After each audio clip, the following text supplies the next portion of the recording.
தேவர்கள் மற்றும் அசுரர்கள் பார்க்கடல் கடைந்த கதை.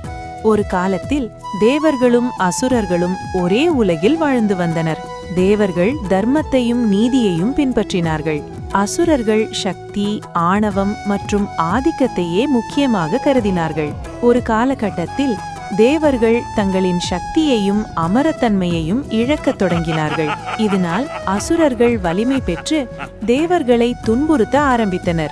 தங்களின் பலவீனத்திற்கு காரணம் என்ன என்று அறிய தேவர்கள் பிரம்மா, விஷ்ணு, சிவன் ஆகிய மூவரையும் சரணடைந்தனர். விஷ்ணு பகவான் தேவர்கள் மீண்டும் சக்தி பெற ஒரே வழி அமிர்தம் எனப்படும் தெய்வீக பானத்தை பெற வேண்டும் என்று கூறினார். அந்த அமிர்தம் பார்க்கடலின் ஆழத்தில் மறைந்திருந்தது. அந்த அமிர்தத்தை பெற பார்க்கடலை கடைய வேண்டும் என்று விஷ்ணு கூறினார். ஆனால் அந்த வேலை மிக பெரியதும் கடினமும் ஆகும். அதனால் தேவ